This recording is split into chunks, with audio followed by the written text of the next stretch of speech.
via Zoom or by telephone, and we won't allow, there will be no in-person attendance, but every effort will be made to ensure that the public can adequately access the proceedings in real time. So we will, we will have public comment for those of you in the audience, and when the time comes, I'll get to that. I thought, since I know Doug is very busy now, I thought I might rearrange the order of the meeting. And Sorry, Bob, point of order. Would you please confirm that everyone can hear and be heard before you get started? Thank you. Yes. Okay, so let me go around and make sure everyone can hear me and can be heard. Councilor Haneke? Present. I'm here.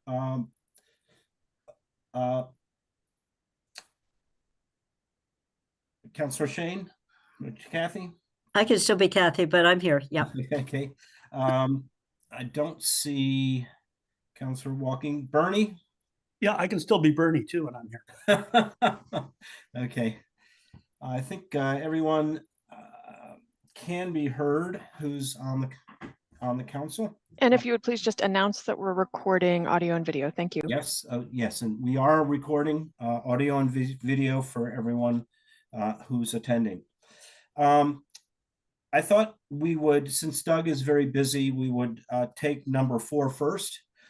Talk about the school rescission and replacement order, and that way, Doug, we can let you go as soon as we're finished with that. Does everyone agree to that? Mm-hmm. Okay, yes. Great.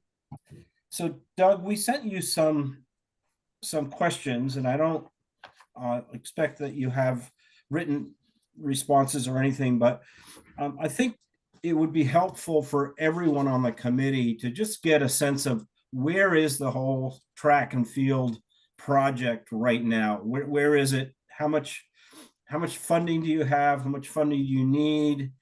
You know, there's the 3 different options, or there's, I guess, 4 options. So if you could just kind of fill us in on where things stand with the project, and then we can then talk about the rescission order. Okay, so I think that, that I was hoping that you would say that, because I think to sort of paint this picture this way is probably going to be most expedient to get to most of the questions that I saw in the packet. There's some I don't think I can answer expressly, but I think that there are many that I can, and I'll try to get to as many of those as I can, and then obviously answer them if people need additional clarification. But so the original debt authorization at the regional schools passed. And then subsequently, I don't want to say modified, but took additional action on.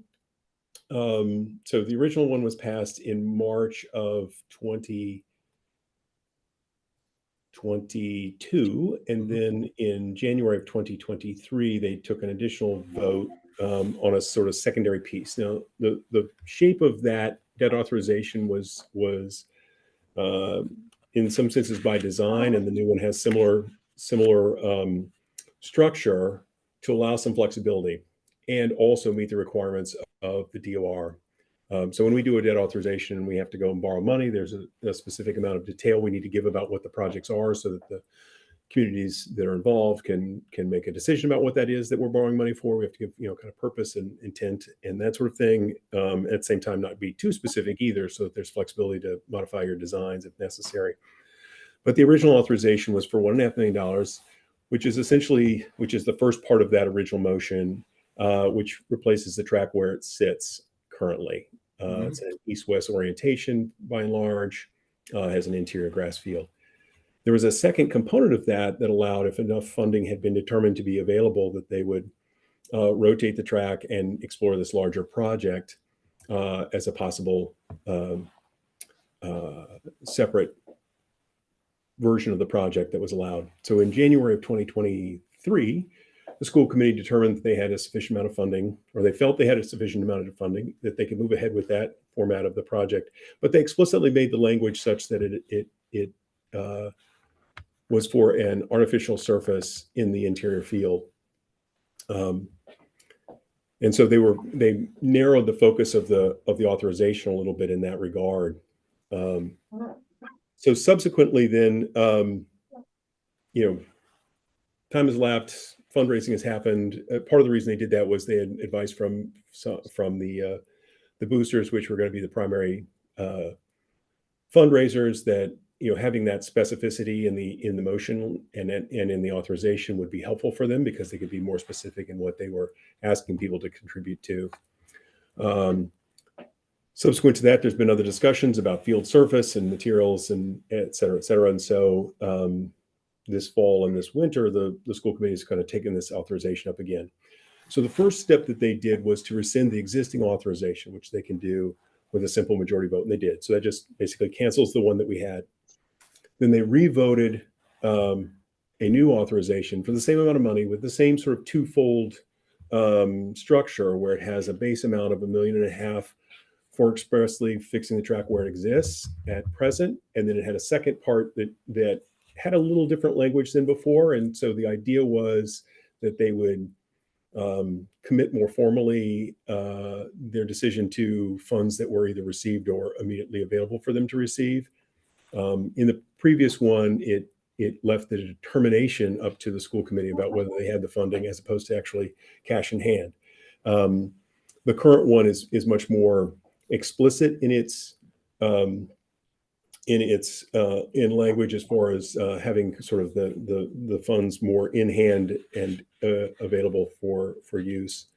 And again, the project description, they broadened that a little bit to allow for reorientation and either a natural surface or an artificial surface interior to that reoriented track. So the authorization has a similar sort of look and feel, a few differences from what was in place before.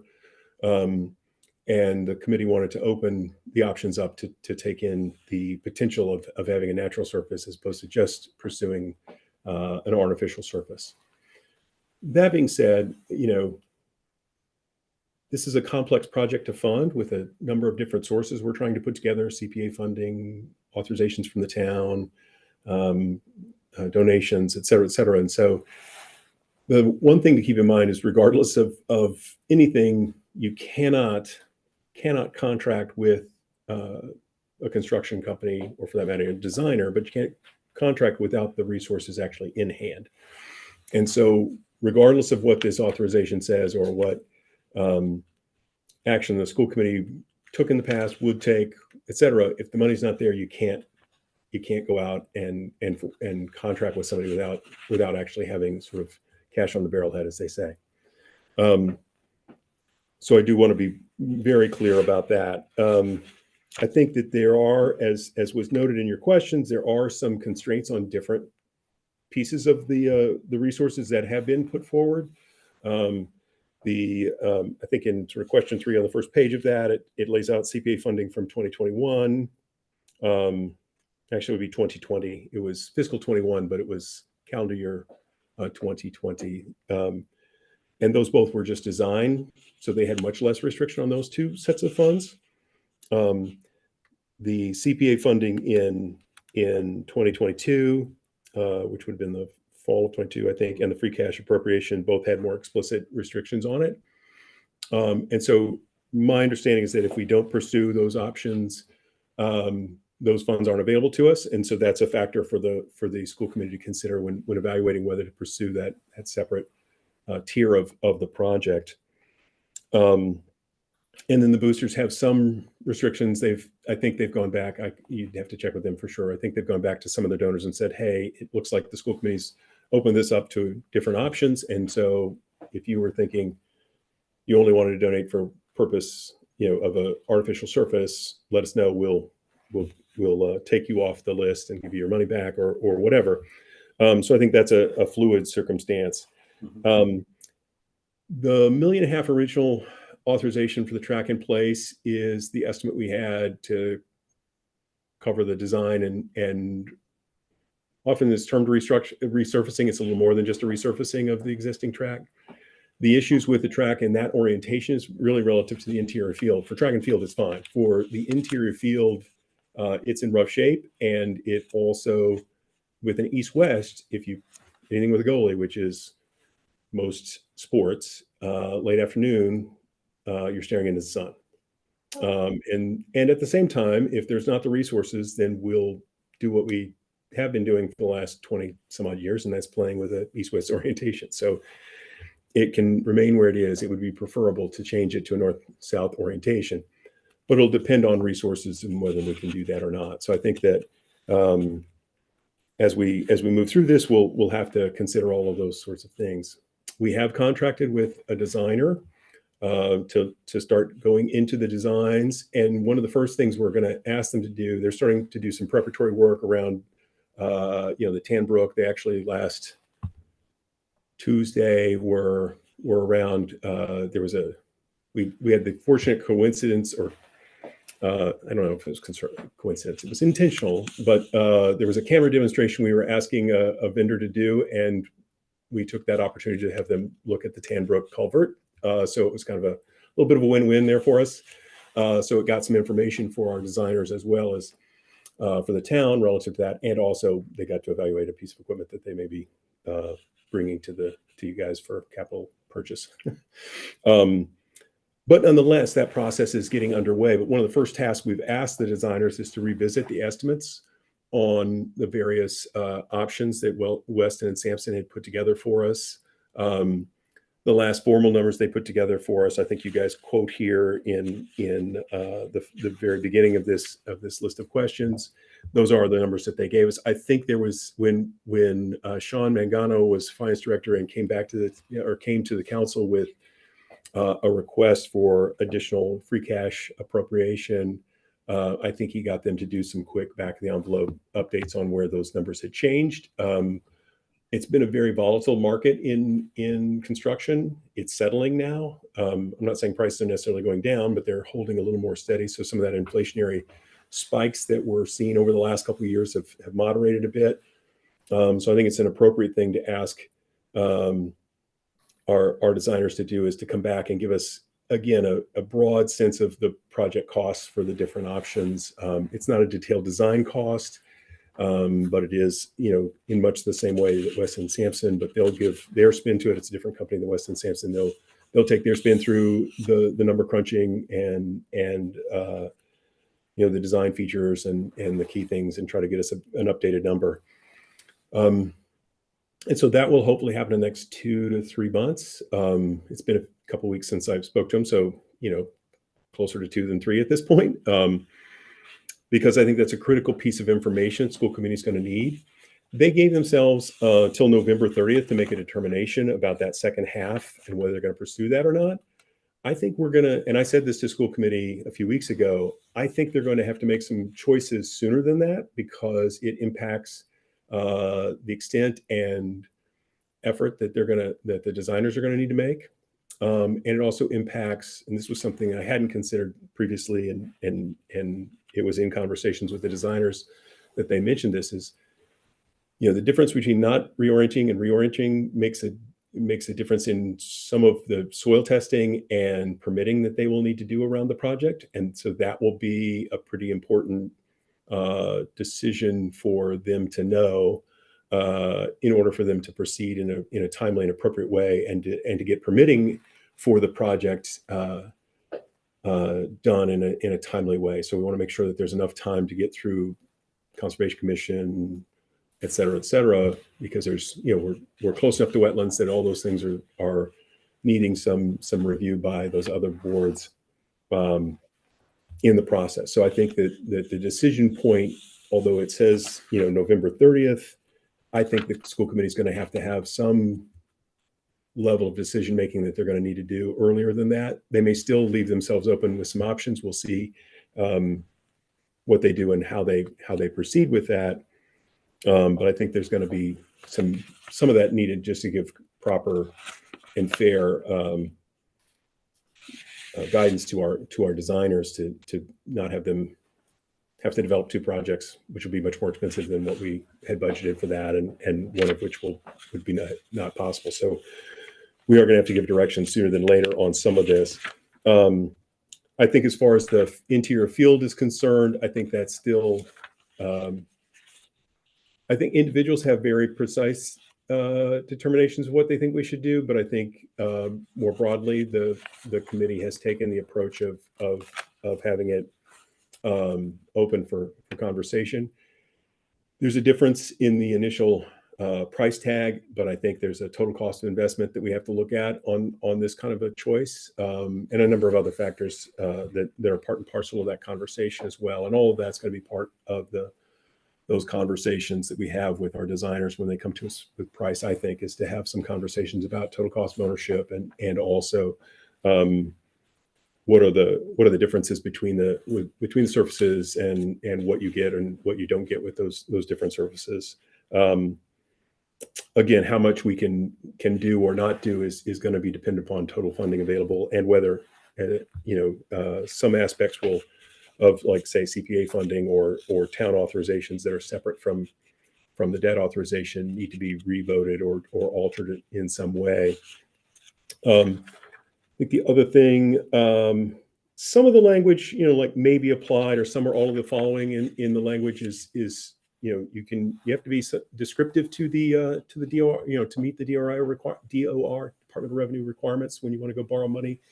But they do allow you a little flexibility so that if your design changes or that your resources change, then you can not include things if you can't afford them. So I think there very well may be some value engineering is the term they use in the MSBA projects, but there may be some things that need to be reviewed and eliminated as we look at these projects. Some things that aren't able to be eliminated would be ADA, compliance. We definitely need to become more ADA compliant and more accessible in our fields. Regardless of what we end up doing, that'll definitely be a part of whatever project we do. So that's not a piece that's going to be, how it looks will be different depending on the project, but it's not something we can not do. And that's and we're going to try to make sure that meshes in nicely with some other work that's happening in and around the street, as well as the pool house across the street. That's not technically a school project, but we're going to be doing work in that area. We want to coordinate our efforts, so we'll coordinate with the town on that altogether. What else did I want to make sure to mention to you guys? Total cost. There were some questions about priority of use. I think those are open at the moment. Obviously any fields we have, for Title IX, one of the key pieces of it is that you're trying to have comparable access and ability to use fields and facilities for girls and boys. So obviously we're trying to be compliant with that in anything we do schedule wise, and we want the experience for all the kids to be as equal and as useful as we can. And so I think that, when we look at, a new facility, I think we're definitely going to be trying to plan that in a way that allows for and affords, as much quality of access as is possible, because it's the right thing to do. And it happens to also be, part of the law that we're trying to follow. So we're definitely going to try to leverage those spaces and places to meet the needs of all our kids as evenly and carefully as we can.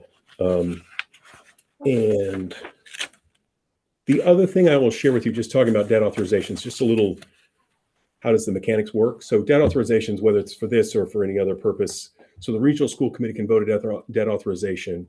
Once that happens, there's a 7-day time frame in which they must notify the appropriate town's clerk, et cetera, and that ultimately comes to you guys in Amherst.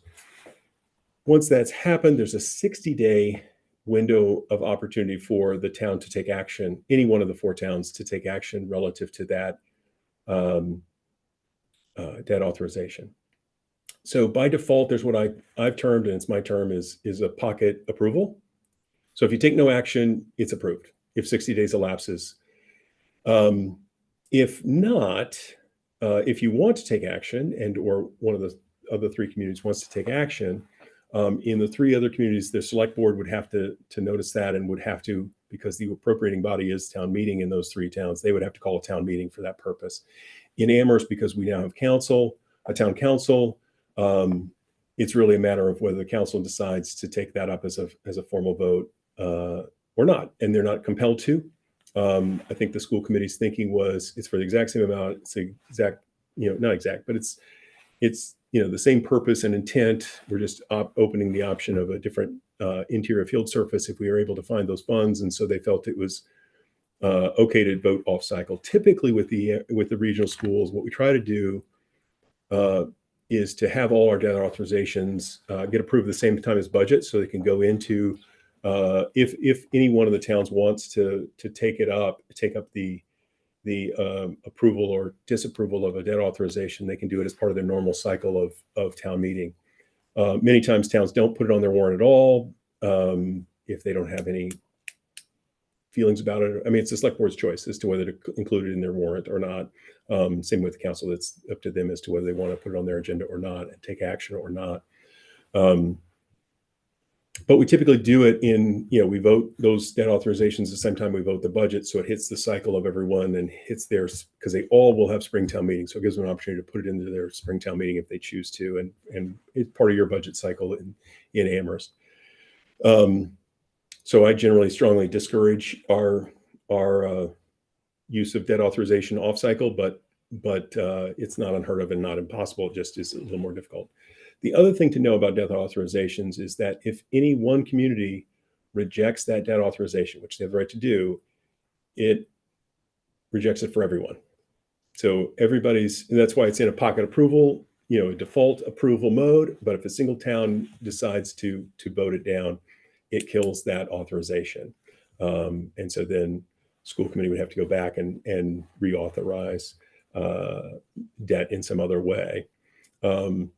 The other thing I will say is part of the reason for the $1.5 million amount was at Four Towns meetings in past years, we talked about how this fits into our broader capital plan. And that was an amount, that $1.5 million was an amount that the Four Towns, in a collective consensus sort of way, said, we can afford this much support for this project as a part of our regional process and our regional agreement and our burden to bear as regional school district.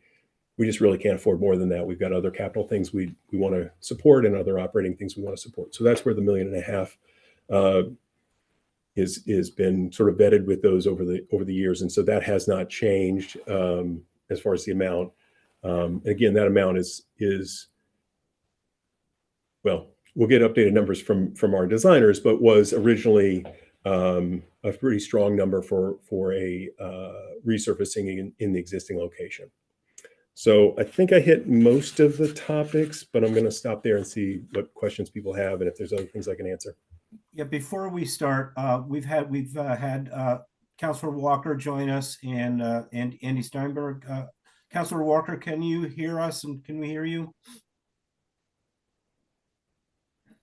Yes, I can. Thank you, Bob.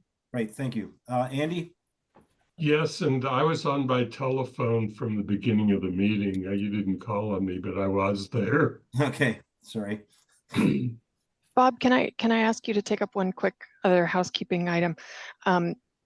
Sam is here waiting to talk about CPA, and Sandy Pooler is going to give us an update on the FY25 revenue and expenditure projections. Can we give them an estimate of what time you expect to take up those items? I was going to take them up right after this one. So I don't know how long it's going to take us to go through this particular thing, but I don't know, 15, 20 minutes before we get to CPA. Okay, can I give Sandy a 3:15 ballpark for his update? Sure. He's on another meeting, so I just want to give him a heads up so that he can come over and join us when That's you'd like fine. him. 3:15. Okay, thank you. Okay, so questions, Kathy? Doug, thank you for that presentation. You actually did a great job of answering chunks of questions. So I have a couple in terms of not just the wording of the replacement language, which I have no problem with. So I'll start out saying that. I think that's fine. But when we voted a separate amount of money out of free cash. We anchored it in option 2 or 3, both of which included reorientation. So they didn't leave it optional. So one question I have is, do we need to will we need to reword that order to be flexible? So I'll just ask that's my simpler question. I think it's a simpler question. I have 3. So my second question is on the timing. As I understand what you just said is that the designer is going to design one option for us. They're not going to design 4 and have us pick it up, but they will give you some, I don't know, back of the envelopes update estimates. And when I look at the amount of money you have and the 2021 estimates, and if I just mentally inflate them by something, the somewhere between option 2 and not reorienting the track, you may have enough money. Yeah, but you don't have enough money with artificial turf. So when you get those estimates, will you also have to do what you just said with the school committee, say, okay, here are the estimates, given the money we have, it's unlikely we're going to have sufficient funds by November 30th to do the whole project. So make a decision now on what they're designing. So is that kind of the sequence that first the estimates?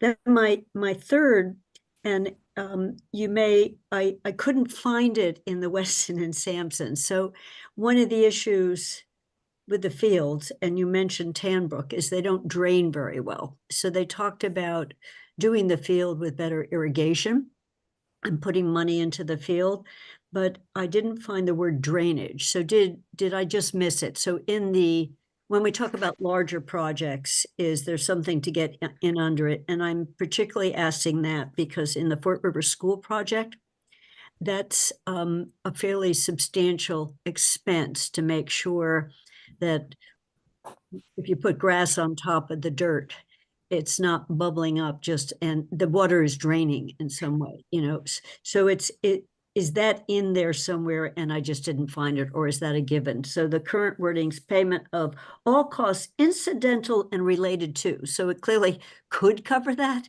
So that was my list of what's essential, because I could see some of the things on the list, like lighting you could potentially do later and you'd still have a track in a field. And so if you were we're within $400,000 of it, you can do something. So those are my 3 questions. Do we need to change the wording on the additional amount that Amherst awarded you? Or does option 2 and 3, does that imply flexibility? Do we need to make it broader? And then the timing on making a decision on what the it is. And I might add in Weston Sampson reorienting was only a couple $100,000 difference. I should say only. The big jump up was going to the 8-lane track. And then, because you had to if you went to 8 lanes, you had to do something about the field too. So, but you've just said time-wise, permitting will take longer once you start moving things around. Yeah. Right. So I think that, answering the first question first on the 900,000, I would say there's no action needed just yet. I think once it'll be perhaps a question the council will want to take up relative to what we understand when we get estimates, because I think that'll inform whether we need that resource or to what extent we'll need that resource. So it might be that, once we know a little more, that'll be a pretty critical thing. But certainly, it's necessary for either option 2 or 3, which is reoriented. And so I don't think there's any need for any action on that just yet. And then we'll see with regard to estimates, whether that resource is still needed. And if so, all of it or some of it, and that would probably require a revote by the council to broaden the scope or change the scope a little bit. I think on the timing, it's critically important to get those estimates of projects, and if you recall, some of the aspects of that previous outline of costs, did talk to certain features. So We may have to sort of press the question about 8-lane versus 6-lane. There's a lot more opportunity with an 8-lane track to do things like host state MIAA and other events, which, you know, have opportunity for the district as well. You know, there are some advantages to that. And if the money's just not there, the money's just not there. And so we may make a different choice based on our available resource and whether it's more important to have an 8-lane track versus something else. So those are some of those trade-offs that we will have to discuss as part of it too. But yeah, sort of getting those refined estimates are going to be pretty critical to making a decision. But I do think that because it, you know, in a sort of perfect independent project, what we'd like to do is have the designers work and chip away and get the project done and have a design for us that's ready for sort of bidding in that November timeframe. Because if we can take bids in the November, December timeframe or December, January timeframe, then that's for the construction season that comes in the warm weather of calendar 2025. So there's that piece of the puzzle, and in order to get to sort of biddable documents, we're going to have to be prepared or already through certain permitting processes. And so I think those estimates are pretty critical for us to make some decisions about what direction we want our designers to go, and then have them be able to go through the steps that they need to get to, you know, those documents in that time frame. So like I said, while the council gave themselves, I mean, the school committee gave themselves till the end of November to kind of make a choice, I think necessity will prompt them to make a decision sooner than that. And then the third question of drainage. Yeah, absolutely. The field does not drain well now. So obviously, if we're going to go to the trouble of taking out the track as it exists and putting in new, you know, we will definitely want to do some level of work there. There is some irrigation on that field right now. It's not in terrific shape. So we'd want to revisit that irrigation. And while you're doing that, then you sort of crown the field, et cetera, to make it much more functional. So yes, drainage would be a part and parcel of that project. And I'll make sure to press that with the designers to make sure that they've accounted for that as part of their design and rework of existing space and or obviously any newly reoriented space. Thank you. Councilor Haneke? Thank you. I'm not sure where to start, actually. 2 years ago, the school committee said they needed a decision and needed to make a decision on reorientation or not as quick as possible, because of costs escalating and fitting it into things and doing all sorts of things. And here we are 2 years later without a decision.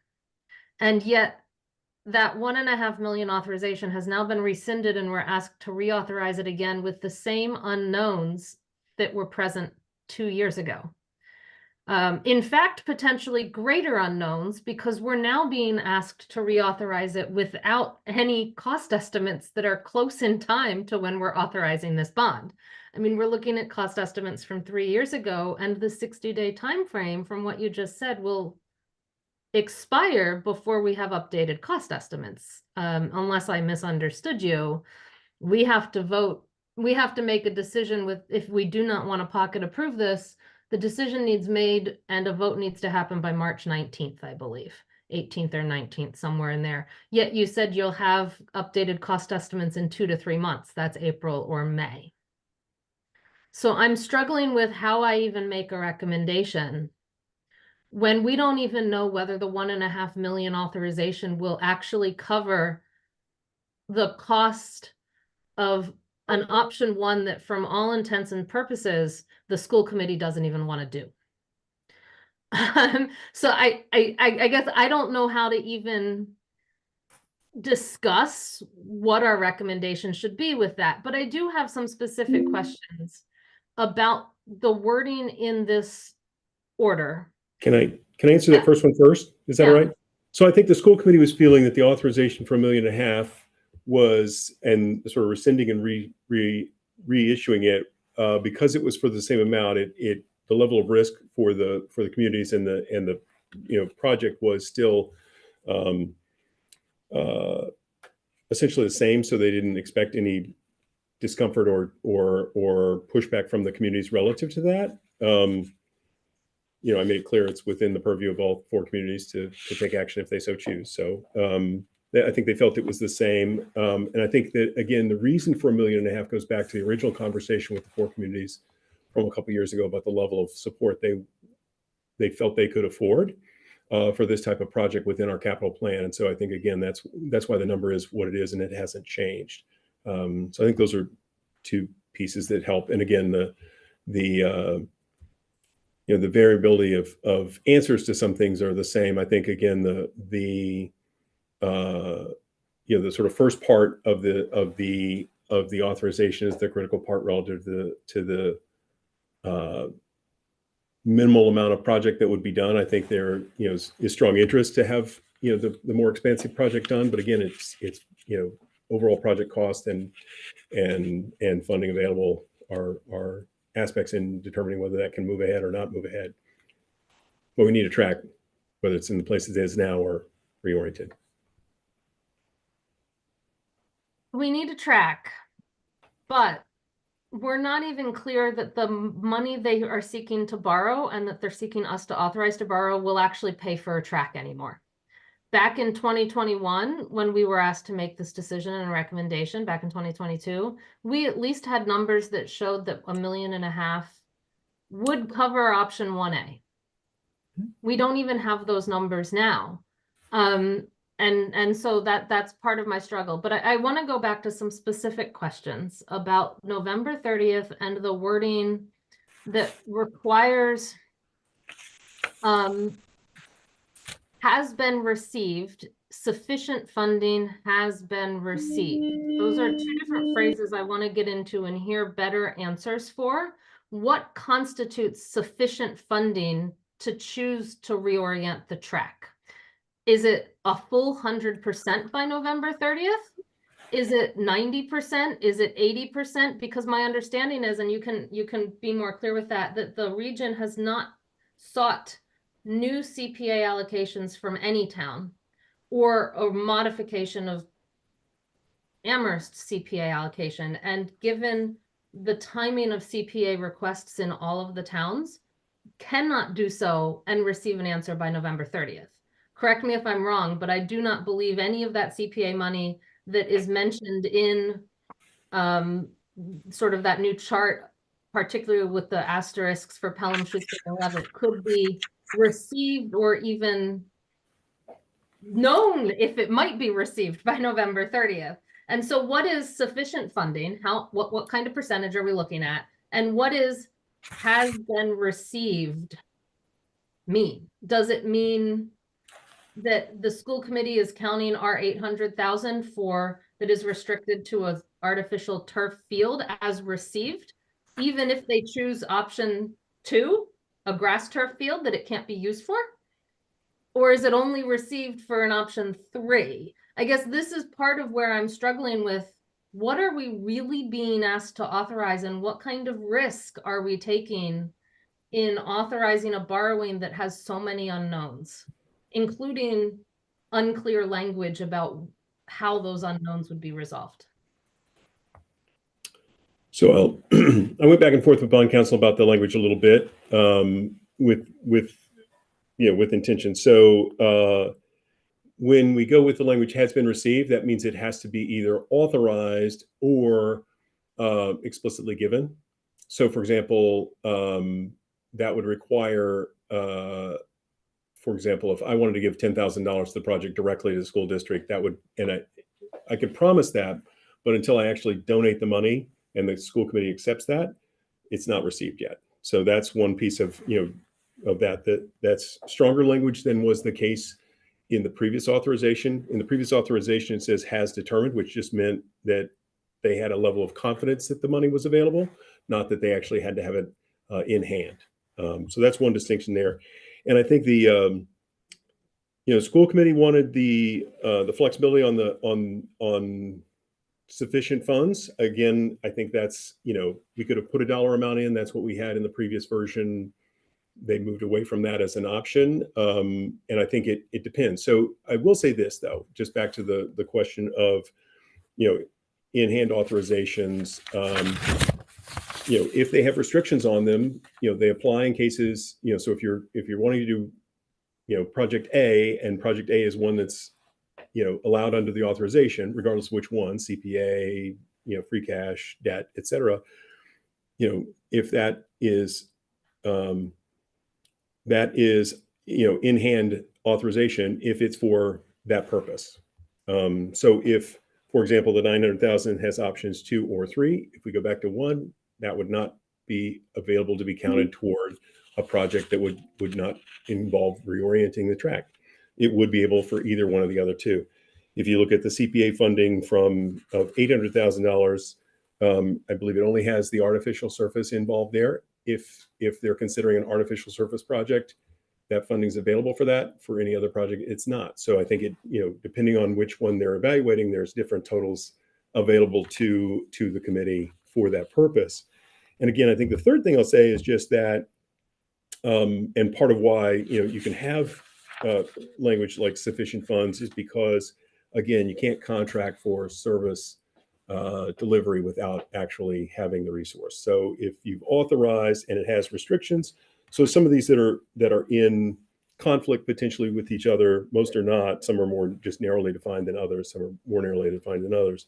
That makes a difference. I think on the CPA question, yeah, we're at a cycle. We've gone to cycle a couple of times. We've had feedback from some communities that they are much more interested in a project that definitively has a grass interior.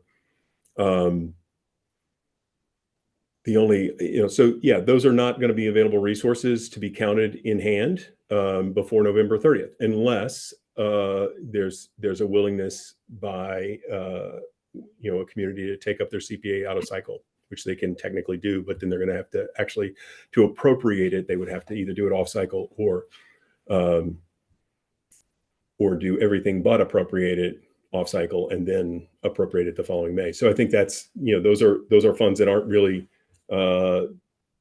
very available at the moment, but I think there are, and there are cases in certainly in Amherst and I believe in the other communities too, if they have they've had special town meetings where they've done off-cycle appropriation. It's rare, and I wouldn't count on it. And I think that is a weakness as far as a funding source that is potential.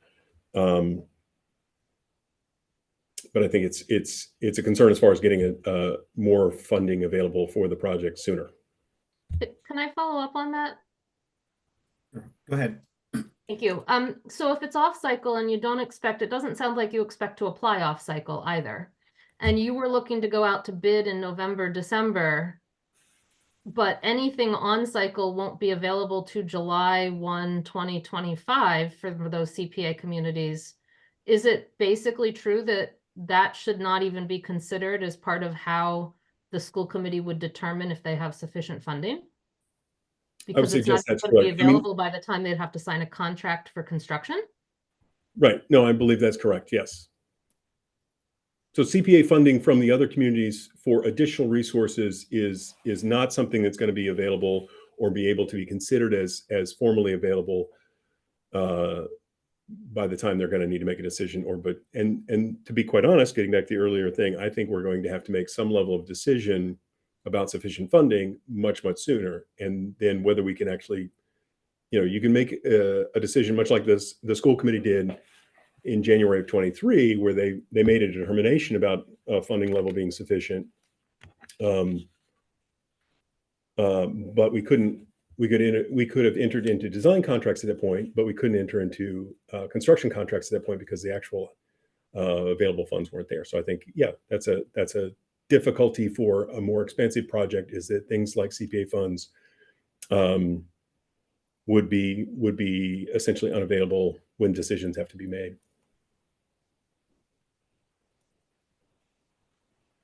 Kathy? You're muted, Kathy. I'm unmuting. I just want to follow up on the CPA question, focusing on just Amherst right now. I mean, if I look at Amherst, it's on the books, in terms of the way we keep our CPA books, with a wording that is restrictive. And we've got Holly here and Sam and Paul, but I've been assuming that with a wording change, that money could be made flexible. It's anchored only in artificial turf. Now, it's an interesting wording because the prologue says 3 and makes it clear it can't be used, not a dollar of it can be used for turf. It's got to be used for everything but turf. So we have the ability to go out of, we Amherst have had the ability a while to go out of cycle for CPA to take up. Sometimes we've pulled one thing out and done it later for other reasons. So my question is it, if the school came to CPA, is it just a matter of changing the wording and getting CPA to say we still do it? And I know the way CPA's books work, that's been booked in some way, as expecting it to be spent. So it's not a question of you as much, I guess, of the CPA experts. I had just assumed, so I was thinking, okay, you could reword it this way or that way that would allow the flexibility that's in the new motion. So with Mandy's concern, if I add the Amherst CPA, the Amherst other 900, the Amherst share of 1.5, we get up to a substantial amount of money. So it looks to me like at a minimum, the track is feasible, but a track with something is feasible, whether it's 8 lanes once we're flexible. So my question is just on, is it just basically a word change? They don't have to meet more than that to decide whether they're willing to make flexible wording.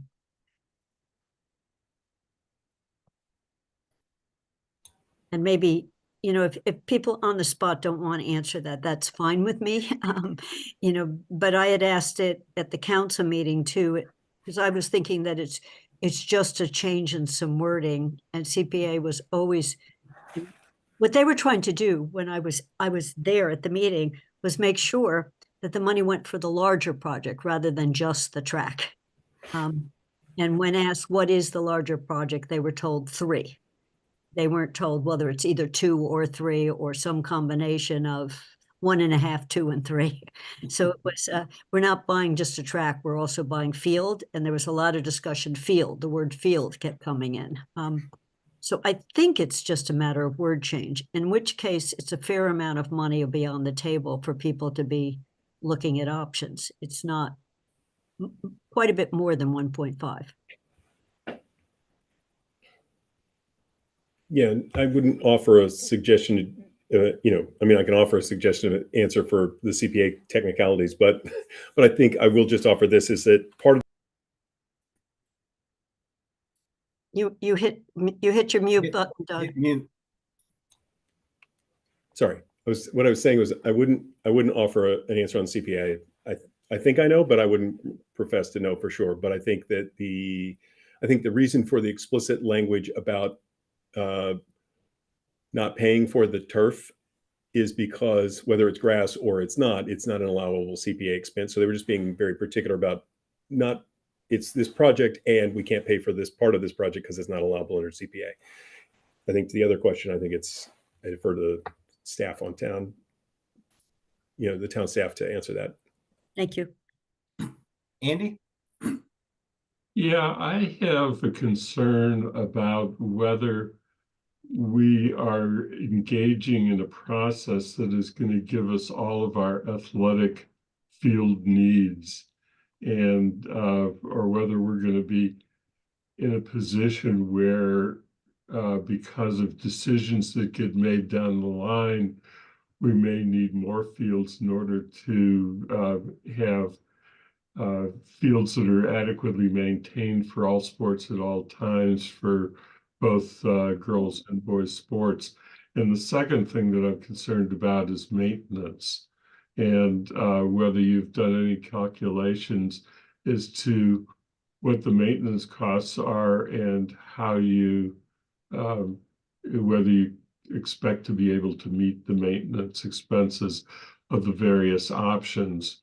I think that we as Amherst need to be very cautious about what we're committing our DPW to do, that it would not get compensated for.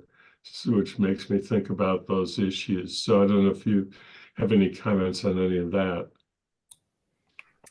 Just a little bit. I think that that's one of those sort of pieces of the rework of estimates here at the beginning that I'll want to press them on a little bit, is what's that kind of total cost of ownership, which includes that maintenance year over year, the expectation of those costs. I mean, that was a piece of some of the work that Weston and Sampson did previously. I think we'll press them on that point again, and then that begs questions to your point about, you know, who carries that burden, whether it be town staff or school staff. We've had a shared arrangement in the past, but if it's an appreciably different sort of cost, regardless of which choice, and I don't want to presume answers about one field type versus another, you know, if it's an appreciably different cost, then we have to have that as part of the conversation, as well as we think about the totality of what this asks of our community.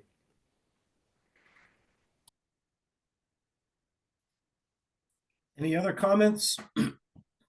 Questions, Bernie? Yeah, thanks. I'm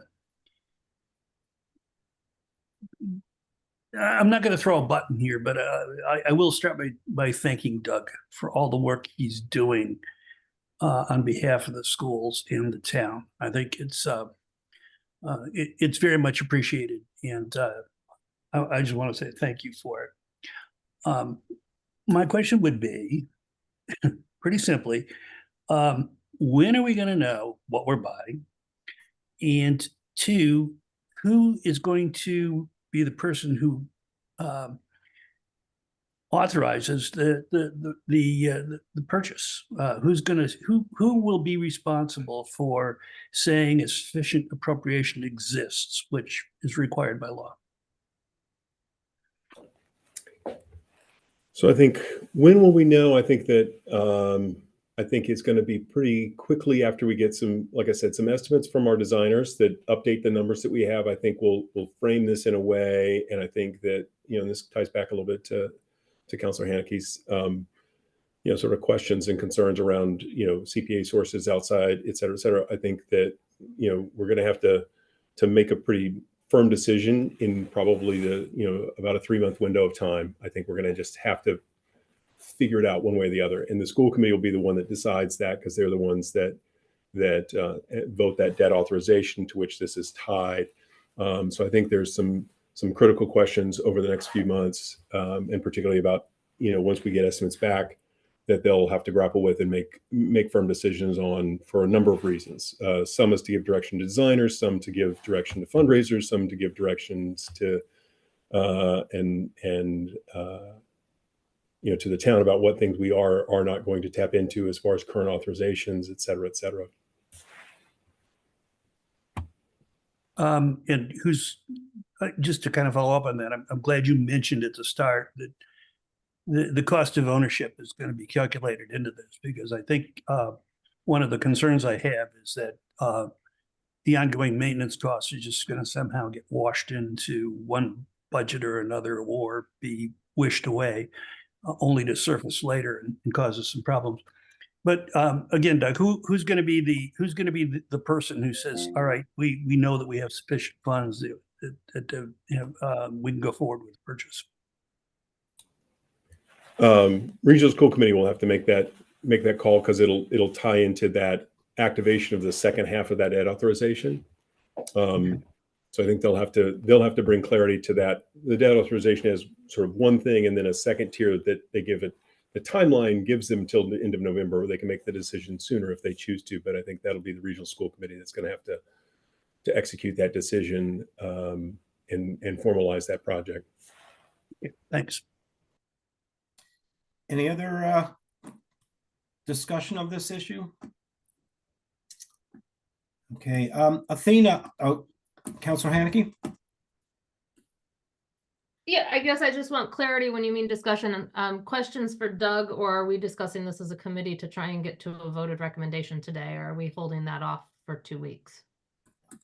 Well, I was hoping we could get a vote today, but if people aren't prepared to vote, that's fine too. We can wait. I mean, there's I was about to ask Athena, we have three choices here, really. We could say, yes, we agree with this rescission, or we could recommend that the council accept it. We could recommend that the council turn it down, or we could recommend that the council just sit on their hands for two months and have it just, a pocket approval. And I don't know how we vote on something that's got three options. So my suggestion, Bob, would be let's take the other two pieces. We've got public comments, and if we have time, get a sense of the committee. Okay. If not, make it the first item on the next meeting. Okay. That would be my suggestion, just since we've got Sam waiting and we've got Sandy Pooler. Yep. And so if it turns out that we need among the committee a longish discussion, we don't want to, all of us have time to think. Yeah, Right. That's fair enough. No, we don't have to vote on this today. So, and then Doug can leave us, unless he says, gee, the price just went down and tracks are now coming in at $1 million. Wouldn't that be nice? Wouldn't that be nice? Absolutely. But I really appreciate everybody's time and your thoughtfulness about this. And these are, these are the right questions.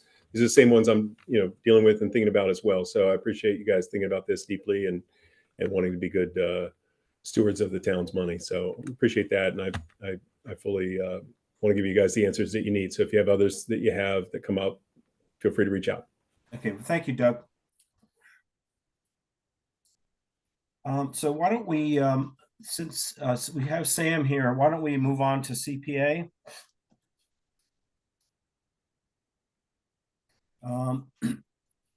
Sam, did you want to give a little presentation? Did you want to summarize what CPA has proposed, or? I'd be glad to. If you wish to do public comments, I don't know if there are individuals who are waiting who need to depart. I'm okay delaying 20 minutes if that's the case. I'm multitasking, but my thought was to just go through the slideshow and quickly mention the projects so that the public, if they're watching, could at least get a very brief understanding of the projects. Okay, so maybe we should, let's go to public comment. There are some folks in the audience. If anyone wants to comment on any issue, either on this agenda or any issue that's before the Finance Committee, please, this is your opportunity to do so now. Please raise your hand. I don't see anyone on a phone.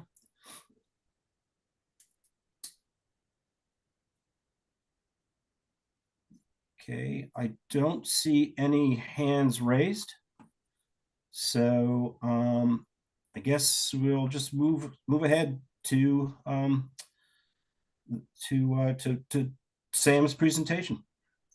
Okay. Well, thank you, Bob. I'm glad that that was a quick process.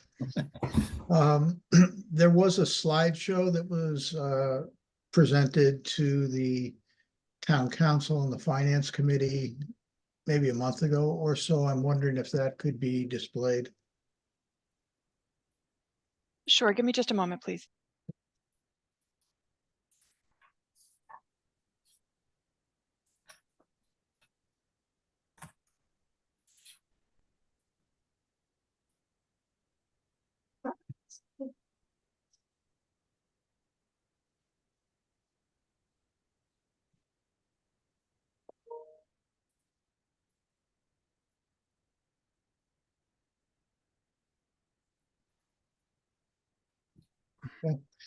So I'd like to thank you, Bob, and thank the Finance Committee for putting CPA on the agenda and inviting me to briefly communicate our previous cycle. This is the fiscal year 25 recommendations. That is to say, applications that we received last fall, for which our committee deliberated in the fall, and the funds, if approved by finance committee and the town council would become available to applicants at the earliest of July 1st of this coming year. So next slide. I want to acknowledge the other members of the committee. I'm here to speak on behalf of all the members who put in a lot of work. I'm the chair, Tim Neal, vice chair, Katie Allen Zobel, member at large, and Bob Saul, member at large. Robin Fordham, who is the historical commission delegate and presents the historical commission applications to that committee. Doug Marshall, planning board delegate. David Williams, Housing Authority.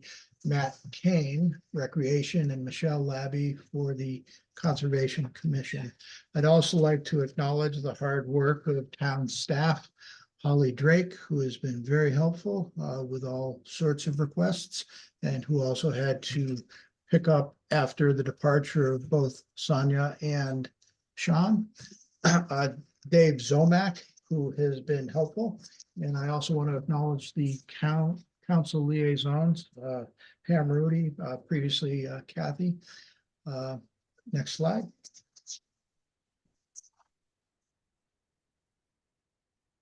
So this is a general listing of the amount that was requested and what we've, the amount that we've making a recommendation to appropriate and listed by category.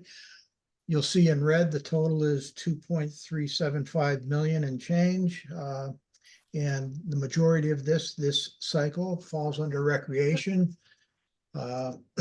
There's no open space proposals, but in terms of meeting the 10% CPA legislative requirement of funding for each category, open space and recreation are counted together, so it meets the totals. Next slide.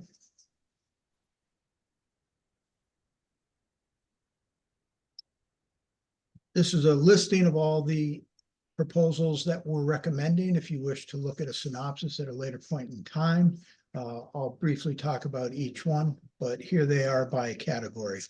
No requests within open space. Next slide. There were 3 proposals as well that are not being recommended. They're listed here and the reasons why. I'll briefly comment on them as we get to the slide affiliated with them. Next slide. I think it makes sense for me to just briefly talk about each one, Bob, and then for you to ask any questions if you wish. So first proposal we recommended was from the Amherst Municipal Affordable Housing Trust. We're recommending $300,000. All of these votes were unanimous with all 9 members, no abstentions. They had asked for 500,000 and reduced it. We went back to a number of the applicants indicating that we had a shortage of applications versus the available funding. And after internal discussions, they came back with a request for 300,000. We recognize that CPA is one of the few sources of funds, maybe the only source of funds for the trust. And the committee recognized that this is a priority for the town. Next slide.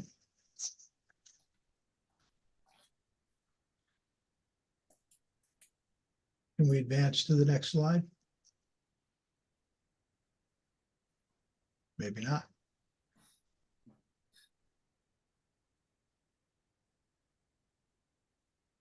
Bueller. Bueller. That's a reference to the movie. I'm not sure if Athena's, okay, she can hear me. So the town has requested funding as well for pre-development work affiliated and studies associated with housing. It's not just the funding of the acquisitions and the structures and the contracting. There's also work that goes on in advance. The town had initially requested $275,000. And again, after requests from the council to reconsider what might be needed, they came back with 150,000. And this covers a variety of different studies, maybe 10 to 15 professional contracts of varying amounts that might be necessary in terms of wetlands, design, et cetera. Next slide. This was an interesting one. A study committee was put together at the request of town manager, I believe, to look at the possibility of generating a local historic district for the East Amherst district. That's down by E Street opposite Fort River School area. The study committee doesn't have other sources of fund, has requested $20,000 for hiring a consultant to do a lot of the legwork that's necessary for the creation of a application for the district. They're going to look at all the different 49 different structures, generate inventory reports. It's really an architectural and historical consultant. And interestingly enough, this was the original town center of activity before the onset of the railroad, which is something I learned from their application. $20,000, modest amount. The committee was in favor of it. Next item. The Strong Simeon House Museum is seeking funding for a thorough study to be conducted by Kuhn Riddle to put them on a position to both prioritize their needs and to apply for future grants and funding. The thorough study will be usable by them for applications. They want to look at a few different areas. They want to look at the external topography and get a basis point in advance of work that should commence within their neighbor, the Jones Library, so they can have a 0 point to see if there's any impact from that. They want to, in that site survey, they also want to look at ADA compliance opportunities for the building. And they want to look at the structural integrity from top to bottom and the mechanical systems. Again, it's a necessary study from their standpoint for the purposes of both having a plan for the future and for future funding applications. They'll parlay the funds to greater good. Next slide. This is an interesting one, the North Church, currently occupied Amherst Zion Church of the Nazarene. Very historic building. Its 200-year anniversary is coming up in 2026. This applicant came to us last cycle, fiscal year 24, and they had a very involved project, but it wasn't quite focused enough. So we asked that they come back to us with a more focused application on the areas of greatest need. The roof is in very bad shape. For anyone who drives by it on the southwest corner, you'll see gaping hole in the soffit area. And in fact, I was informed a month ago by the liaison from the church that it started leaking in the middle of one of their services. So the need is there. The resources are tight for this congregation. The historical commission, as well as our committee, felt that it's very important to repair the roof to prevent what's titled demolition by neglect. The building, once you get water coming in, things get worse and worse quickly. The church did indicate in their discussion process presentation that they are willing to provide church funds as a contingency for variables that may be more than are needed.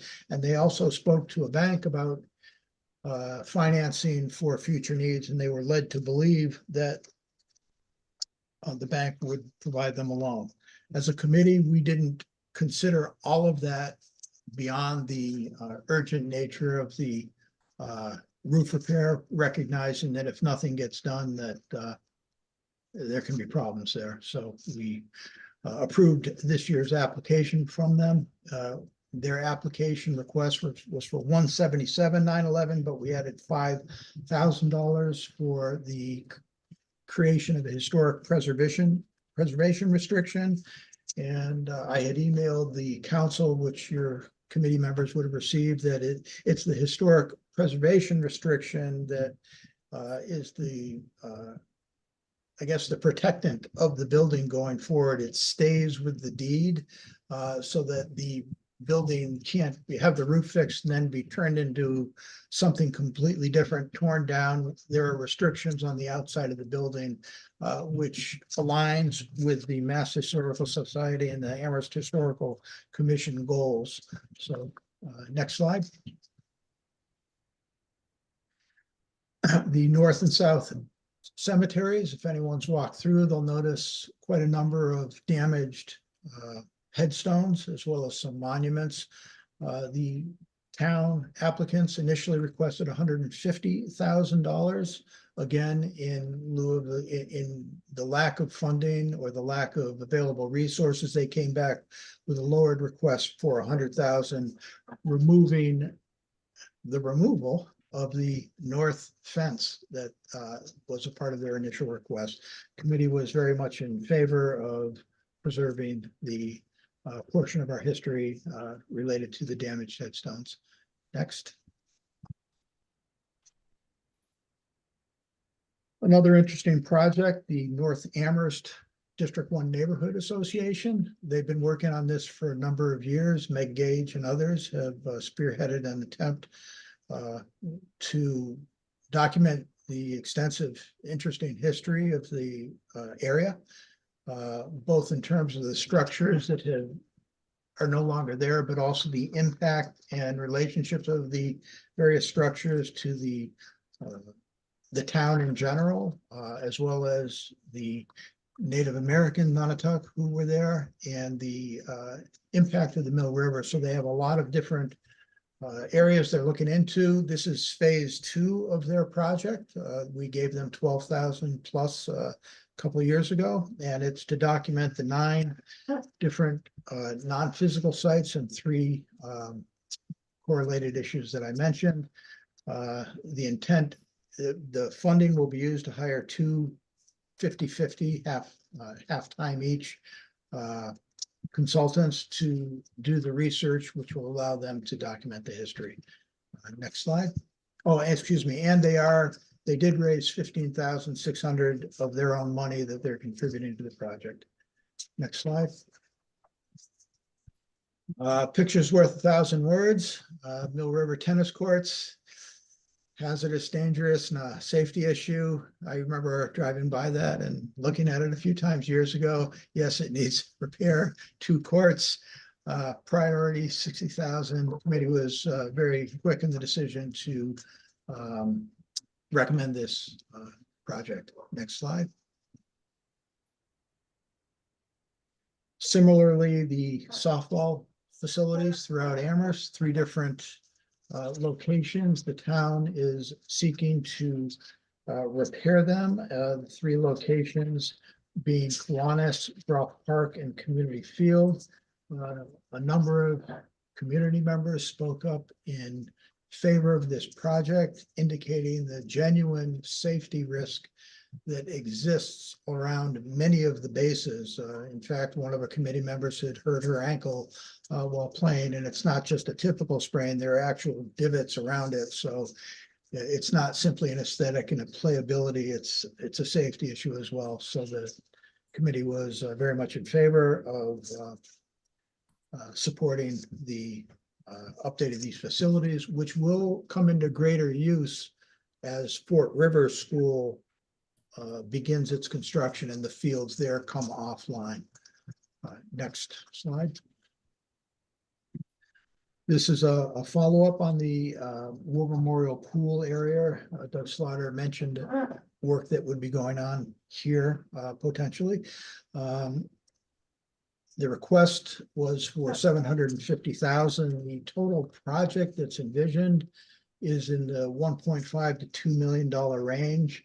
The funds here would be utilized as a basis for applications of a park grant, parkland acquisition renovations Community Grant, as well as an LWCF grant, Land and Water Conservation Fund, one or the other. Those grants could be $500,000 up to for the park grant and up to $1 million potentially for the LWCF.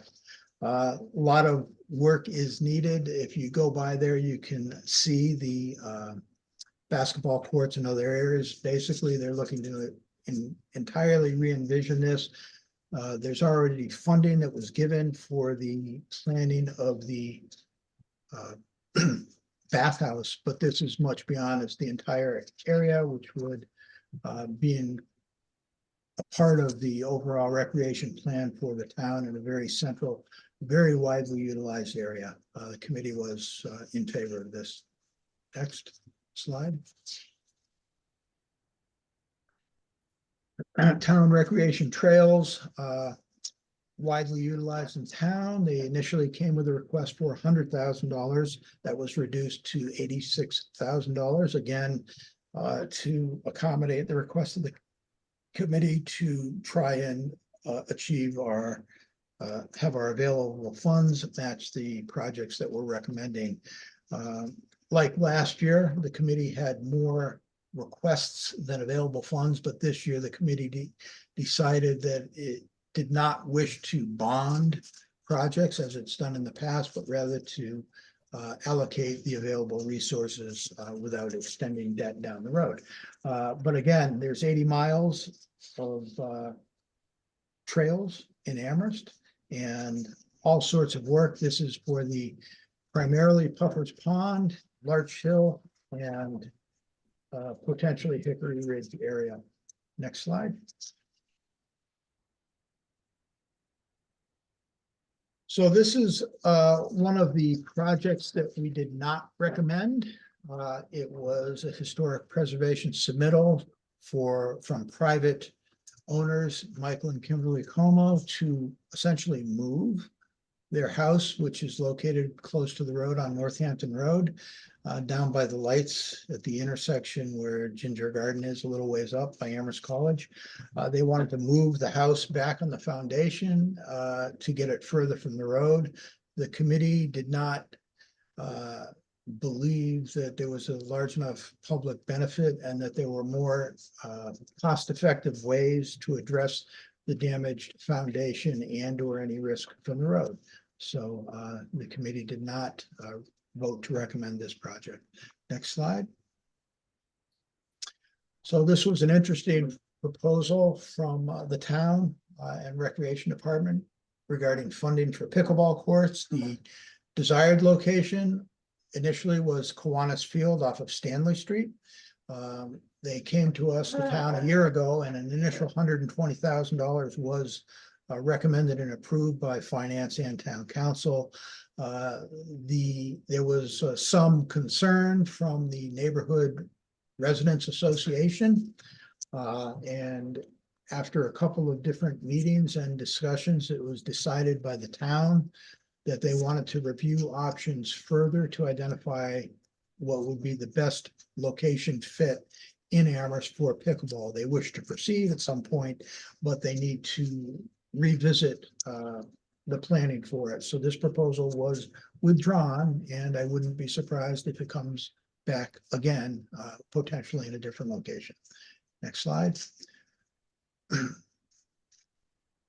So this was the last proposal request that came in. The applicant checked all 4 CPA categories, and it was titled the Bear Day Field Station Education Center, submitted by Christy Basecker Studios. It was determined that this project and proposal was not eligible for any of the categories. They essentially wanted to buy a house on Sunderland Road, heading towards Route 63 after the North Amherst School, and turn it into an education center, but it was early on deemed not to be an eligible use of CPA funds. So that was what occurred with this one, and that was the last of the projects that came before our committee, or came to CPA rather. Next slide. Last but not least, next slide as well, there's no CPA administration or general reserve funding, but last but not least, the committee voted to recommend the authorization and approval of the debt service for the projects listed above. They're in varying stages. It's good for me to see that the Kendrick Park is in its 5th year, as well as Rolling Green in its 10th year, about to be taken off the books. But there are 3 others that have ongoing years, and you'll see that the high school track and field is listed. Debt service for a project that we had estimated would start in 2025, as we know from discussions earlier today.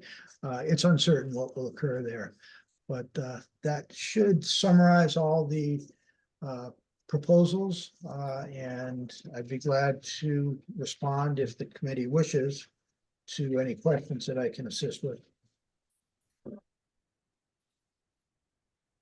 Bernie?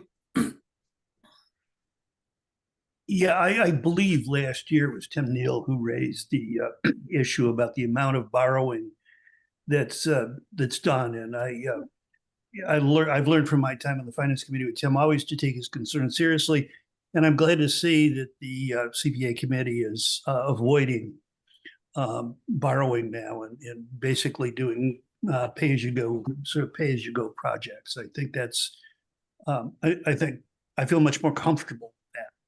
I also want to congratulate you on dodging the pickleball flap, at least putting it off for at least a year. That wasn't my decision. That was Okay, well, no, the applicant withdrew it. It's out there. We all know it's out there.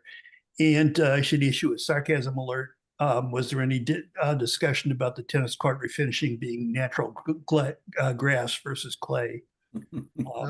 No, you have to check the historic records at the US Open versus Wimbledon. I don't know. Thank you, Sam. Kathy? Sam, thank you for the presentation, and I'm assuming Athena will have the full order. I have actually only a question on one project, because you have answered my question that I asked about the Zion Church. You know, I know the tennis courts well, and Bernie, they're rock hard cement. What's been interesting about them is when they've been refinished, they have not lasted. So what you just saw is something that's happening. So there must be water flow or something underneath it. So I just want to make sure I will send this comment into the town, that whatever is happening, that courts that look really good, we're not talking about 20 years later, a short time later look not very good, to have the nets be literally pulling out of the surface.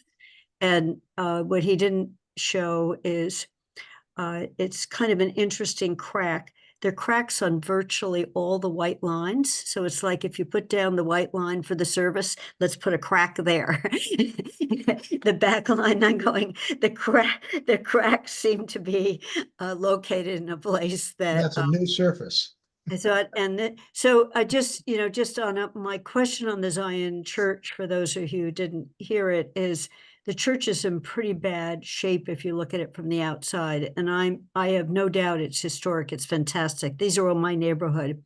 But I just want to make sure that we're not down the road of another couple 100,000, another 400,000, because the congregation literally can't afford to keep it up. And that's not your problem this year, so I'm supportive of it. So, and then the very last is when you see the order, or what Sam just put up, the debt, Bernie, some of the think this is debt. So the CPA award for track and field is not being paid all in 1 year, but they're holding that money is showing up in an annual cycle. So I actually like the ability that CPA has to do some of that, as long as they leave enough flexibility each next year, so it's not all consumed with debt. So well done. I thought it was a really nice set of projects. Thank you.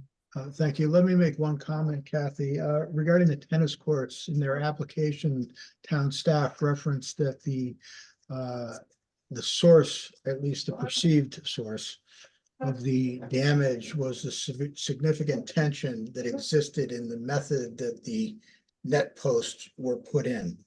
I think it would be worth, I'm glad to see that you have questions to ask further to make sure that the planning is done right, but that was our understanding from their application. Okay, That's that's helpful. great. I'll just send pictures of other parts of the court Yeah, on where yeah. other cracks. I mean, if you play tennis and you serve, you find the cracks pretty quickly.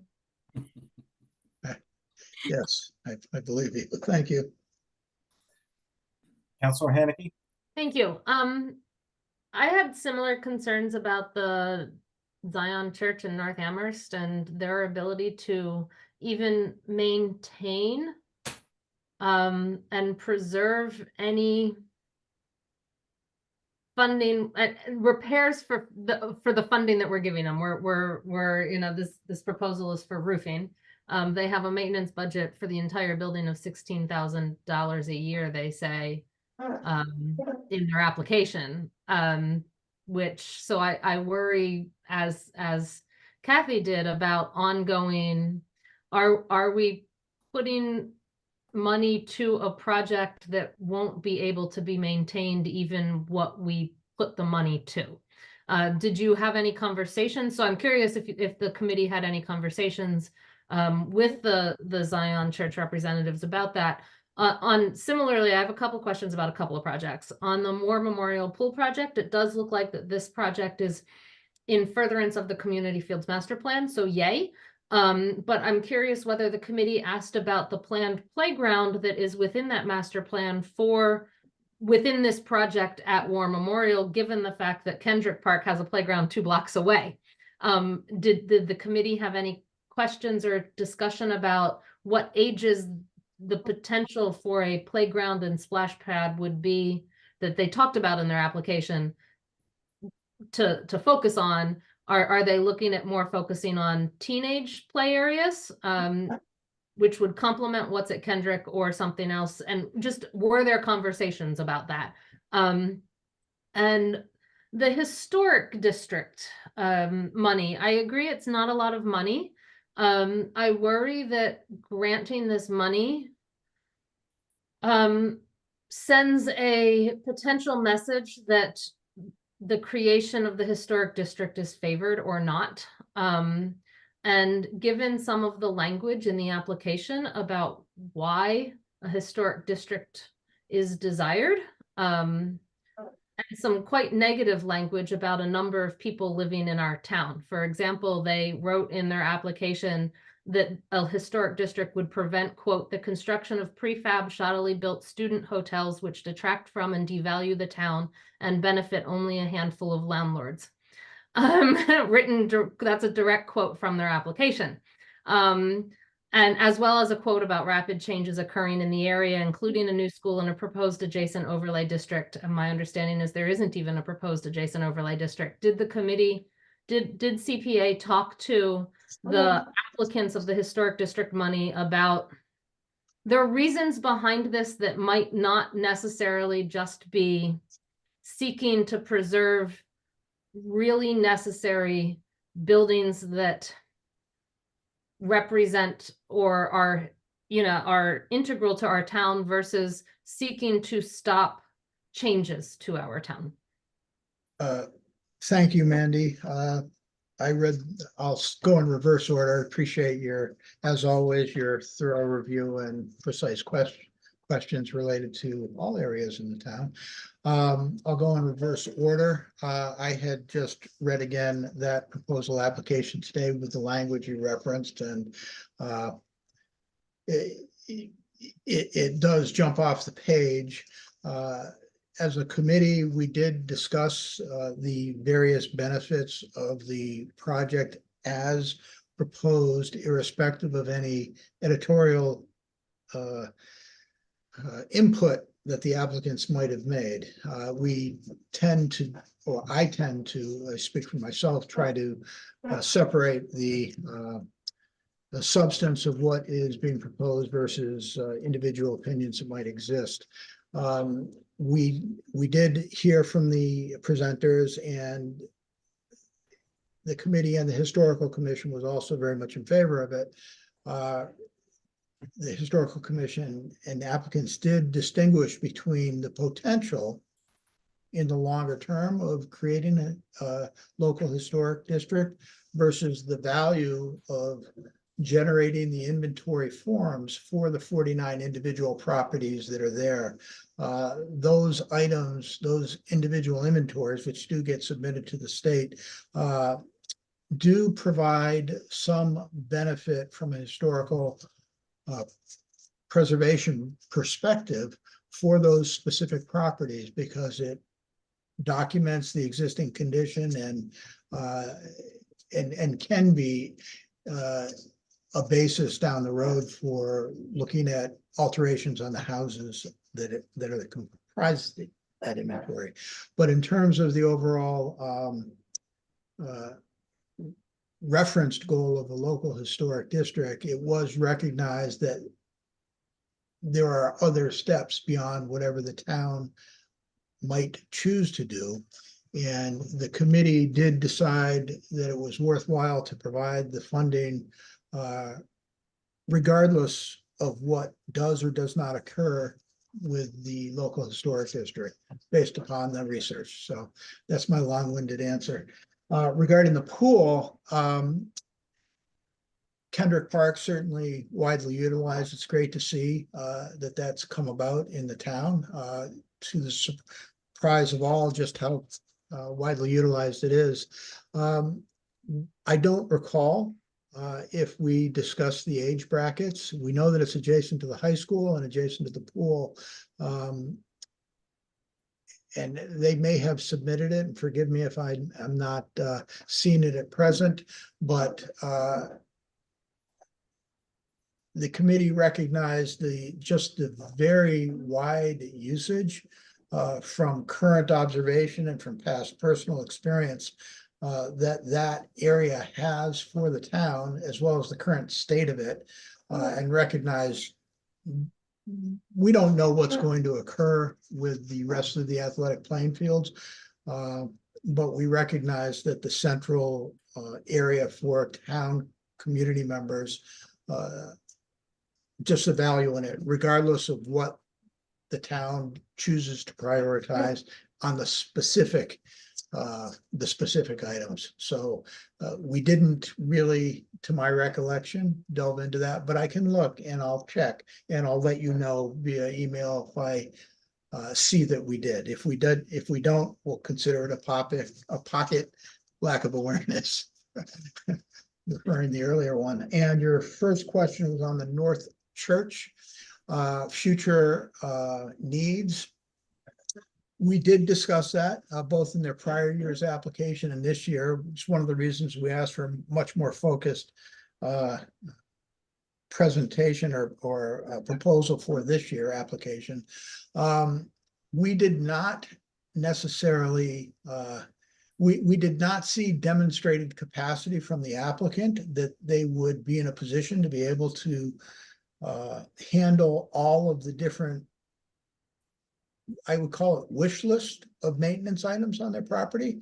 But what we did try and hone in on is what is actually critical for that building. And it was considered by all members that unequivocally the roof structure is the must-have.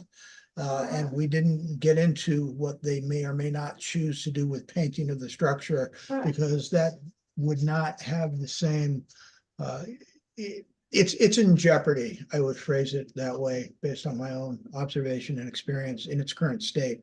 And we looked at that structure as, and the Historical Commission also, it's a building that has slate or slate-like roof that was put on, not at its onset, but maybe 100 years ago. But the Historical Commission specifically authorized, after talking with the state, the use of a less expensive roof in recognition that if we do nothing, it may fall at some point. I'm over dramatizing, but it may fall in on itself. So it's literally how do we stop the water from coming in metaphorically and actually. So we didn't get into their capacity for long term. We recognize their limited budget. They did say that they can do other forms of fundraising, but that would be speculative on our part. I could come up with some suggestions for them, but I share the interest and hope that our committee hopes that they have the capacity to make this work with the local contractors estimate that they provided. I think from anyone I've heard talking about it in front of our committee and a few aside conversations, everyone seems to share an interest in the protection or retention, I guess, of that historic building. So hopefully I answered your questions. Yes, thank you so much. Bernie? Yeah, just very quickly, I want to congratulate Sam and the committee on their choice around the preserving the roof on that church. I think your explanation was very thorough and right on target. With an old building like that, once the roof goes, the rest of the structure will fall, guaranteed. So I just want to thank you for making that effort and taking that into consideration. I'd also noticed that the South Congregational Church just down the road from me has a bright blue tarp where its steeple used to be, and I don't know if they're going to knock on your door at some point or another, but there's another one that They already did last year. last year. Okay, That's- so we're in good shape. And you might take a trip to the back of that parking lot. You'll see the spire. It's very interesting. It's made Yeah, out. yeah, it's I walk by it on a daily basis, and I haven't ventured to the back of the parking lot yet, but I will. And again, thank you. I think you made the right decision. Andy? Yeah, Sam, real quick question, and thank you for the report, and thank you for an outstanding process this year and recommendations.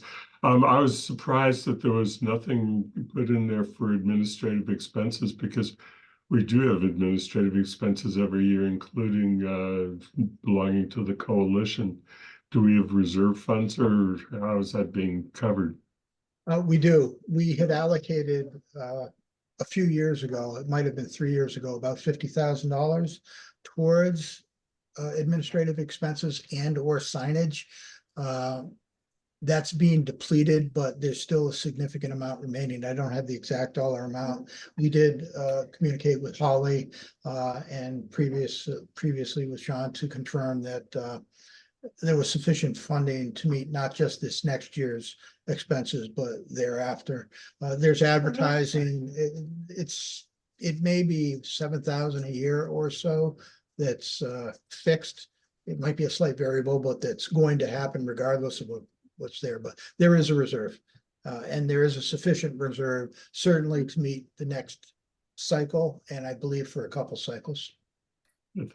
Yeah, according to the report, there was 60,000 put into the original budget for administrative expenses, and you spent about 14,000, so there's about 46,000 unspent. Thank you. Any other questions? Okay, thank you, Sam. Appreciate your very good presentation, and I think maybe we can move on to the update on the FY25 revenues, because I think we're gonna run out of time soon. So Sandy? Hi, everybody. Do I have, oh, there we go. I'm just going to share this this copy of it, which I know is small. So let's see if I can figure out how to make it bigger. Some of you have seen this before. If you just give me 1 second. I'm sorry.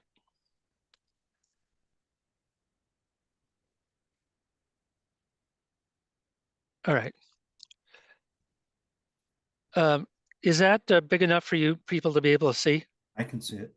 Okay, thank you. So we did an updated forecast, and this includes a few significant note items. One is that we have now the revenue from the governor's cherry sheets from her budget that she announced in January. These are, I think, pretty solid. I'll go through some in a little bit of detail in a second, but that's, I think, probably the most significant revenue update. We also have definite figures now on health insurance and pensions, and we're getting closer on capital. I will say for capital, the amount of money that might be going toward debt service versus cash doesn't affect the bottom line of the overall budget because we'll still spend 10.5% of the overall tax levy on capital. It's just going to be a matter of figuring out how much of that is going to be for debt service and how much of that's for cash to include in the JCPC report. Then just kind of looking at our overall forecast. Some of you have seen this before or are familiar with it, so I'll go in a little bit of detail, but I don't want to go in excruciating detail. I will just say that we continue to assume that we're going to have $650,000 in new growth next year. That is, I think, an appropriate amount to have at this time of year, to estimate at this time of year. The local receipts numbers are been updated and I think reflect the same numbers that you saw back in November. There may be a few minor corrections, but we have about a $540,000 increase in local receipts. As I said, the big change now is in general government aid and Chapter 70 aid. Chapter 70 aid has gone up 0.5% based on $30 per student. There's a lot of lobbying at the State House to try to get that number to go up to as high as 100. That's what the MMA is asking for. I wouldn't frankly count on that, given that the state has consistently not met its revenue expectations this year. So I would be cautious on that number. The next number that's really big is unrestricted general government aid. This reflects the governor's commitment of a 3% increase in general government aid, which is even above what the state is projecting that its own revenue increases will be. So that is a good number for us. So overall, we're ahead in state aid by about $240,000. The other numbers here are, I think you've seen pretty much all of them before in the previous forecast. I'm going to skip to expenses. The most important thing is that in previous forecasts, we'd been projected that we'd have enough money to allocate 3% to all four major budgets. We're now at 4%. That was presented to BCG on Friday and to the Four Towns meetings on Saturday. I think it reflects that Amherst is willing to put forward appropriations to the budgets based on what our resources are. And this year we do have the resources to put forward 4%. One of the major reasons we have those resources is that we got our final assessment down near the bottom of the page on our pension assessment. And you can see it's up, you know, it's not even a fraction of a percent at $1,400, $1,500. And that's a very good increase. Usually it's about $500,000. We know that they take a snapshot of our enrollment as of September 30th every year.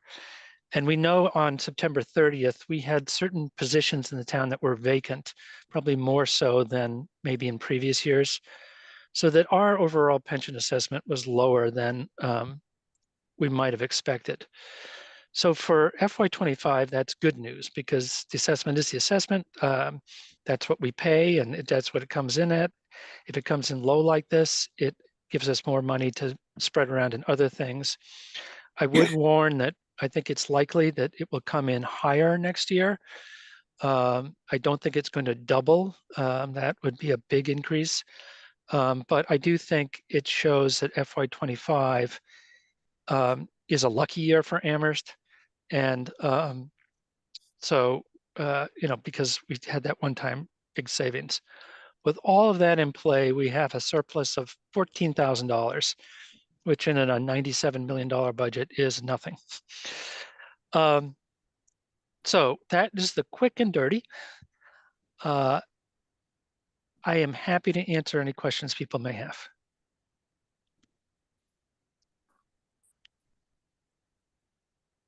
Boy, you guys are really smart. You don't have any questions? Kathy? Kathy, I'm glad that you have the I nerve know, and the guts to be able to ask a question. It's admirable. You can't get away with a no question on $97 million worth of information. I have a couple questions that don't really have answers, so I just want to state them. I noticed that we've gone up slightly on OPEB, 50,000 compared to 550, and 550 was 50,000 above. So given what's happening in our schools, do we have to do that? And I know some of this is, we have a long-term plan for OPEB, but could we do smaller? And we have guidelines that say equal amounts to everyone, but our schools, both regional and elementary, are in particular trouble because they're losing their ESSER money.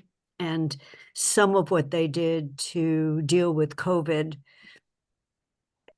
they have not, I'll say it nicely, they have not adjusted staffing as quickly as they might otherwise have adjusted it to declines of enrollment, but they've got, you see it in the press. So it's a question of things like OPED, which it's a little bit more discretionary, and we were at the 500. Do we need, and then we were 550. Do we need to go to 600? And I know it's just $50,000.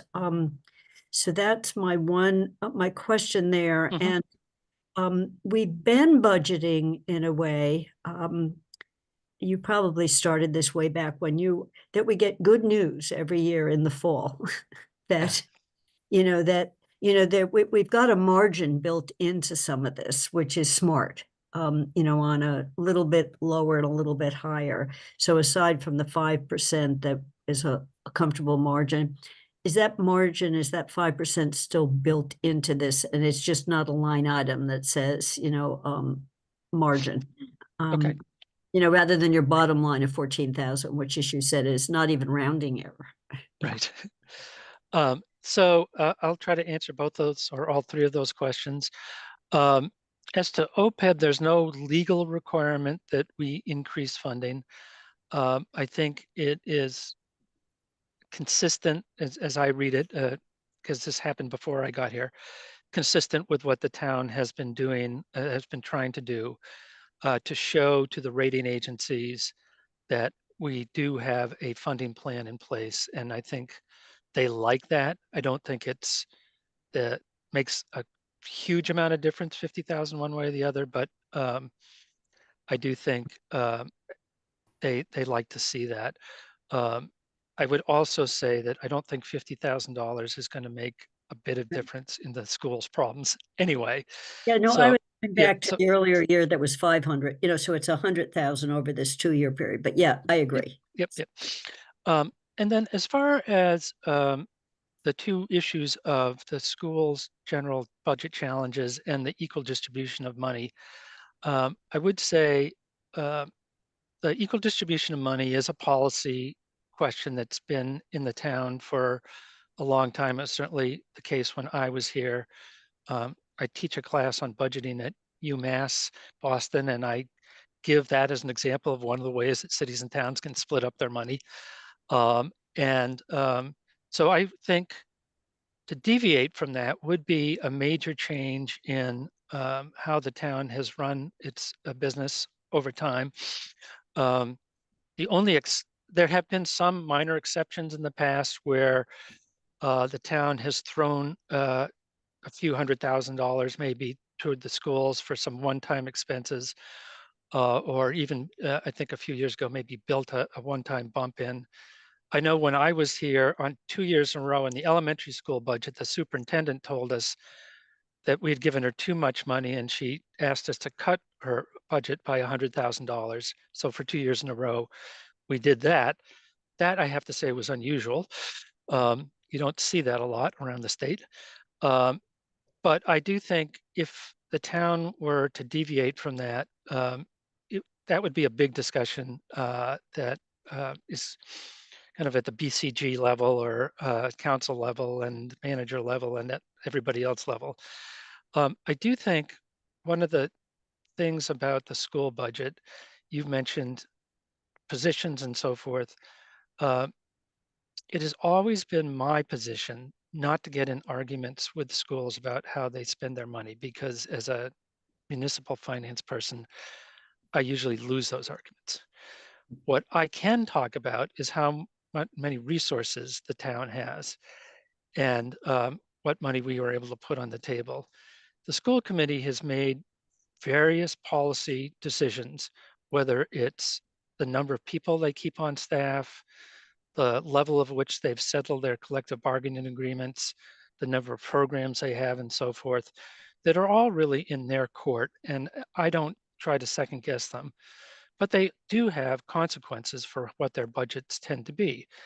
And as the school committee makes those decisions, they also have to live with the consequences of what those decisions are. So I know that they have some challenges, but I also have not seen, I think they still have to come up with a better explanation for how to deal with those challenges than I've seen to date. I haven't seen a plan yet with any concrete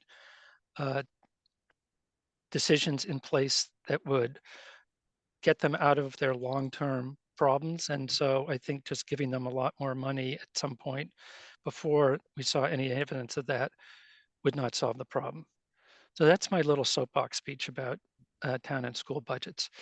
Thank Kathy, you. That answers, it's a conversation we're having at home. Okay. And could you just remind me then of your second question? I think it was just around the last one is built into this, the expectation that we've got a margin. Oh, so Beyond one the of the interesting 14,000. things about Amherst is that it doesn't rely on using free cash for its as a budget source. Some towns do, some towns don't, which means that, at least in my experience overall, and I haven't looked at it in precise detail lately, but overall, we tend to estimate our local receipts, which is the one thing we really have any say in, fairly close to what the actuals are. So because if you use a lot of free cash, let's say in your budget, as we did in Arlington, you have to be very much more conservative in your local receipt estimates so that you know you can create that free cash the next year. So Amherst tends to be fairly aggressive in their local receipt estimates while still being conservative enough to take into consideration if something falls short. So there are various local receipts like building permits that can change very quickly if there's an economic downturn or an increase in interest rates or so forth. The same thing for our interest income.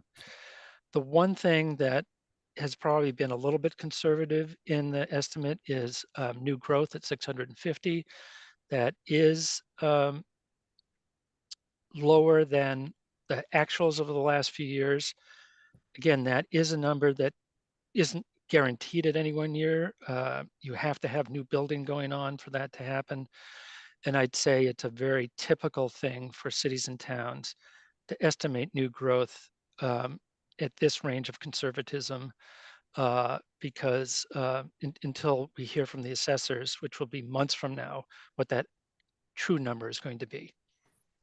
I hope that answers your question. Yeah, it does. And I actually had to teach public finance for a while, and I talked about underestimating receipts and overestimating expenses to make sure you weren't wrong, because you couldn't raise your prices.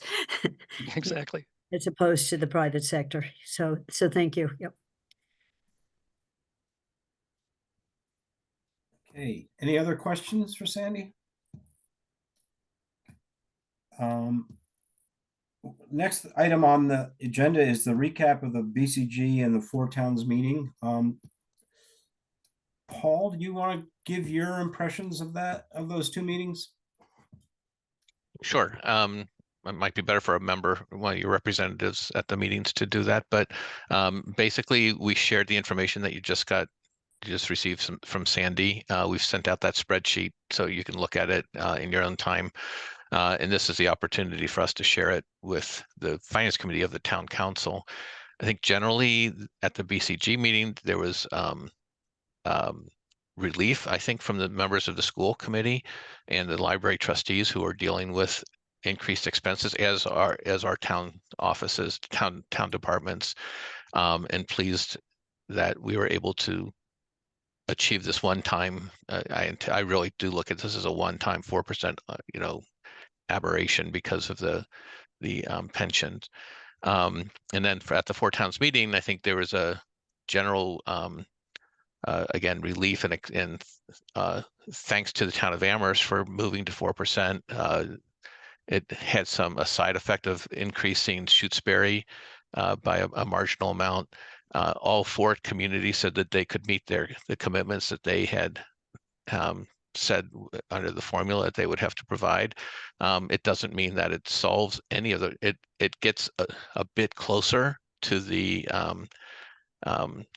budget gap that the schools have identified, but it doesn't solve it for sure by a long way. Andy, did you want to add? Yeah, I think the comment that I'd make is regarding the Four Towns meeting, and it was an issue that I think Mandy raised at the meeting, and that is that there was a lot of good feelings because we went to 4%, which is the guardrail amount. And so that there's some towns that I almost have to assume that they're going to have 4% every year. And there was, this idea that Amherst ought to do it because they're the biggest community and have the best ability to afford it. And the point is that, as Sandy just said, it was fortunate timing of where our staffing level was on September 30 of 23 that enabled us to do that because it lowered our retirement costs the way that Hampshire County retirement system calculates. And I am concerned that there may be an expectation, as much as the point was made that there shouldn't be, that we can do this again every year. And I think that gets back into the point that Kathy raised about even budgets. And I think that's a conversation that we don't really want to have today because we don't have time to have it today and don't have the need to have it today. But you put it all together, and I think that the one concern I had out of the four-town meeting is we created expectations for future years that were not realistic.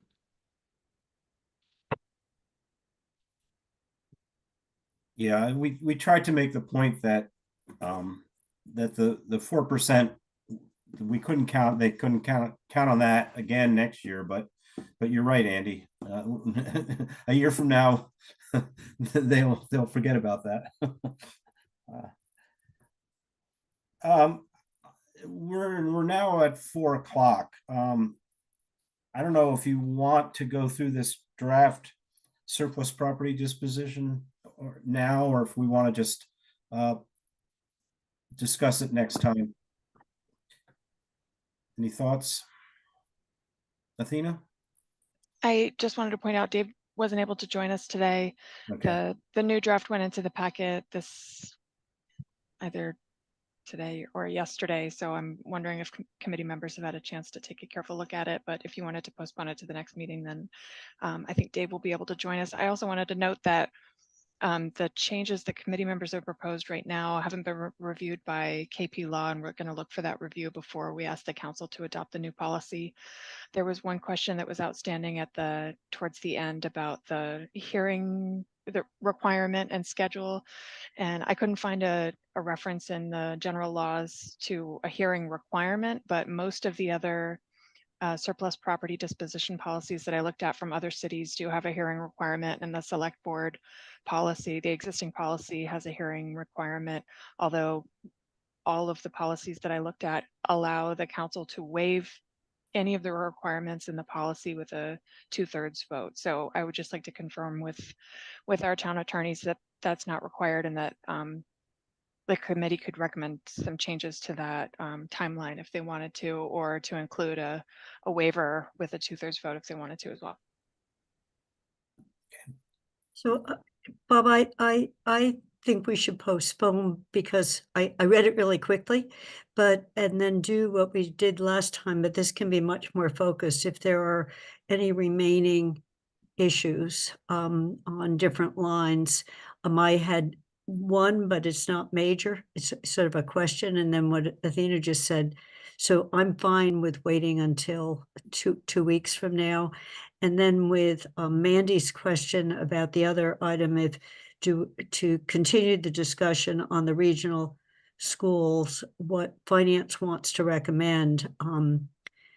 I'm also okay with waiting to have that discussion, but I wonder if we want to vote out a recommendation to approve the CPA. So we have a financial order in our packet, and that would mean we don't have to do that next time, unless Athena, you want to wait on that.